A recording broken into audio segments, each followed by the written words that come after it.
ایک صوفی کا واقعہ بیان کیا ہے مولانا جلال الدین رومی نے اپنی مثنوی میں۔ یہ وہ مثنوی ہے جس کے بارے میں یہ کہا ہی صرف نہیں جاتا بلکہ اس کے اوپر یہ تحریر بھی ہے کہ مثنوی مولوی مانوی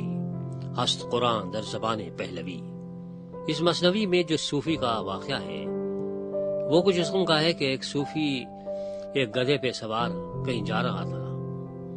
وہاں پہ اسے خانقاہ دکھائی تھی، اس کے قریب اس نے ڈیرا جما لیا، گدھے کی خوب اس نے مالش والش کی، اس کو دانا بانا کھلایا اور خانقاہ کے پاسبان سے کہا کہ بھائی اس رات کو اس کی نگرانی کرنا۔ اس نے کہا صاحب میرا کام ہی یہی ہے اور کیا کرنا ہے، لہذا یہ اپنا آرام سے اندر چلا گیا۔ اس خانقاہ میں جو جتنے اور صوفی رہتے تھے وہ بڑے خوش باش تھے اور فیاض تھے، جب بھی کوئی آتا تھا تو اس کی خاطر تواضع کیا کرتے تھے، اور پھر رات کو محفل سما ہوا کرتی تھی جس میں وہ اپنا حال و قال منعقد ہوا کرتی تھی، جس میں لوگوں کو بڑے وجد آیا کرتے تھے۔ تو یہ صاحب جب پہنچے تو اس دن ان صوفیوں کے پاس کھانے پینے کو کچھ بھی نہیں تھا۔ انہوں نے اس سے کہا کہ بھائی دیکھو بات یہ ہے، اس سے خانقاہ کے جو پاسبان تھا اس سے گدھا لیا، اور گدھا لینے کے بعد کہنے کے بازار میں بیچ کے آ جاؤ، اس کا ساز و سامان کھانے پینے کا لے کے آ جاؤ۔ وہ کھانے پینے کا سامان لے کے آ گیا۔ رات کو انہوں نے اس کی خوب دعوت کی، صوفی صاحب بھی بیٹھے، اس کے بعد محفل حال و قال منعقد ہوئی، پھر اس کے بعد لوگوں نے قوالیاں گائیں، لوگوں کو بڑا وجد آیا۔ اس وجد کے دوران ایک خانقاہ کے شیخ سے جب اس نے دیکھا کہ گدھے والے کو تم بے ساختہ منہ سے نکل گیا کہ خر پہ رفت وہ خر پہ رفت وہ خر پہ رفت، گدھا چلا گیا گدھا چلا گیا گدھا چلا گیا۔ اب اس پہ تمام صوفی رونے لگ گئے اور پھر وجد ہو گیا،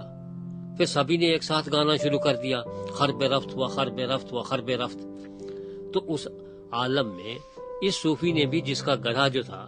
وہ بھی کہنے لگا خر پہ رفت و خر پہ رفت و خر پہ رفت۔ رات کو محفل ختم ہو گئی، تھک ہار کے سارے سو گئے۔ جب صبح ہوئی تو اس نے کہا چلو بھائی اب میں سفر پہ روانہ ہوں۔ استبل پہنچا، دیکھا معلوم گدھا گم ہے۔ پوچھا پاسبان سے بھائی وہ گدھا کہاں گیا؟ اس نے کہا بھائی میں آپ سے کیا کہوں کہ یہ جتنے صوفی تھے یہ سارے آئے تھے، انہوں نے مجھے باندھا، میری مشکیں کس لی اور مجھ سے کہنے کے گدھا دو ورنہ ہم تمہیں مار ڈالیں گے۔ بھائی جان ہر ایک کو پیاری ہوتی ہے، میں نے انہیں گدھا دے دیا، جا کے بازار میں انہوں نے وہ بیچ ڈالا، اسی سے جو پیسے ویسے ملے تھے اسی سے رات تمہاری دعوت کی تھی، خود بھی انہوں نے کھائی اور تمہیں بھی کھلائی۔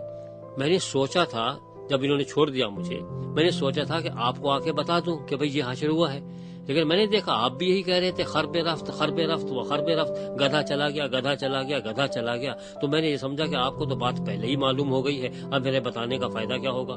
سامعین گرامی قدر، مولانا روم یہ بتانا چاہ رہے تھے کہ اگر خدا نہ خواستہ آپ کو امام ایسا مل جائے جو آپ کو بیوقوف بنا دے اور آپ بھی اس کے ہاں میں ہاں ملائے چلے جائیں، اگر وہ بھی خر برفت کہہ رہا ہے تو آپ بھی اس کے ساتھ خر برفت کہتے چلے رہیں کہ گدھا چلا گیا، تو نقصان آپ ہی کا ہوگا، ان کا کچھ نہیں ہوگا۔ وہ تو اپنا عیش کریں گے، کھائیں گے پیئیں گے، شاید آپ کی بھی دعوت کر دیں گے، لیکن آپ کا تو گدھا گیا۔ اگر گدھا بچا کے رکھنا ہے تو کسی جاہل امام کے پیچھے نہیں چلنا ہے، عقل مند آدمی کا انتخاب کرنا ہے جو آپ کا گدھا بیچ کے کھائے نہیں۔ یہاں سارے کے سارے گدھے بیچ کے کھانے والے امام ہیں اور پھر دعوت کا اہتمام کرتے ہیں، خود بھی کھاتے ہیں اور آپ کو بھی بلاتے ہیں، بڑی بڑی توندے بنا لیتے ہیں۔ اب سوال یہ کہ اس دنیا میں ہمیں ایسا امام ملے تو کہاں سے ملے جو دوسروں کے گدھے بیچ کے نہ کھائے، صرف کھلائے، اپنی جیب سے کھلائے، جیسے بھی کرے، لیکن آپ کے گدھے نہ بیچے۔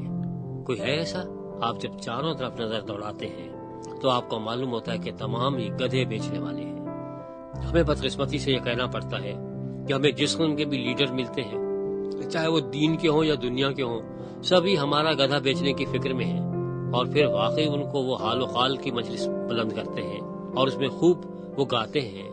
اور اس وجد میں ہم بھی آ جاتے ہیں اور ہمیں معلوم نہیں ہوتا کہ ہمارا گدھا تو بک گیا۔ ایسے لوگوں سے آپ کو ہوشیار رہنا ہے۔ آپ کو وہ چاہیے جو آپ کا گدھا نہ بیچے اور آپ کا گدھا بیچ کے آپ کی خاطر تواضع نہ کرے، کیونکہ ایسے لوگ بھی ہوتے ہیں جو آپ کے گھر کی مرغی چرا کے کھاتے ہیں اور اس کے بعد آپ ہی کو بلاتے ہیں، دعوت کرتے ہیں، اور آپ بیٹھے ہوئے کہہ رہے ہوتے ہیں کہ بدبخت کون تھا جس نے مرغی چرا لی، اللہ کرے اس کے پیٹ میں کیڑے پڑے، پیٹ میں اس کے درد تھے جو میری مرغی کھا رہا ہوتا ہے، اور حالانکہ آپ خود بھی وہی مرغی بیٹھ کے کھا رہے ہوتے ہیں۔ تو ایسے لیڈر بہت ہیں، ایسے رہنما بہت سے ہیں، گدھے بیچنے والے، لیکن آپ کی خدمت کرنے والا رہنما کون ہے؟ چاروں طرف پھر ایک دفعہ نظر دوڑائیے تو آپ کو معلوم ہوگا کہ ایسا کوئی دکھائی دیتا نہیں ہے۔ سارے ہی اسی فکر میں لگے ہوئے ہیں کہ کس طرح سے آپ کو نقصان پہنچ کے اپنا فائدہ کریں۔ اس دنیا میں جب آپ نظر دوڑاتے ہیں تو آپ کو ایسا کوئی ہمدرد دکھائی نہیں دیتا، لیکن اسی بات کو میرے مولا نے ایک اور انداز میں بیان کیا تھا، اور آپ نے یہ کہا، پڑوسی کون کس کا ہے؟ پڑوسی وہ ہے جو کہ اپنے پڑوسی کی ضرورت کے وقت مدد کرے، یہ نہیں کہ اسے مرتا ہوا دیکھے اور دوسری طرف چلا جائے، بلکہ وہ جو اس کو اپنے گدھے پہ بٹھا کر لے جائے، ہسپتال میں داخل کرائے، اس کا علاج کرائے، اور پھر اس کے سارے اخراجات خود برداشت کرے۔ اور وہ آپ نے اپنی ایک مثال دی تھی کہ میں وہ ہوں جو تمام لوگوں کی مدد کرنے کے لیے تیار ہوں اور مارا پھر رہا ہوں۔ اس لیے آپ نے یہ دعوت دی کہ اے بوجھ سے دبے ہوئے لوگوں، سب میرے پاس آؤ، میں تمہیں آرام دوں گا۔ اس لیے نہیں کہ تمہارے گدھے بیچ کے کھا جاؤں گا، بلکہ اگر میرے پاس بھی گدھا ہے اور اسے بیچنے کی ضرورت پیش آ گئی تو وہ بھی بیچ دوں گا، لیکن تمہیں آرام پہنچاؤں گا۔ تو ہمیں وہ چاہیے جو ہمارے گدھے بیچے نہیں، بلکہ جو ہماری خاطر ساری قربانی دے، اور ہمیں بیوقوف نہ بنائے کہ ہم بھی اس کے ساتھ برفت کہتے رہیں اور ہمیں معلوم نہ ہو کہ ہم کیا کہہ رہے ہیں، کہ ہم اپنے نقصان پہنچانے والوں کے ساتھ وہی راگ گا رہے ہیں جو ہم سے وہ کہلوانا چاہ رہے ہیں۔ تو آئیے اس ہمدرد کے پیچھے ہو لیجئے جو آپ کے گدھے نہیں بیچتا، بلکہ جو آپ کی تمام ضروریات پوری کرتا ہے۔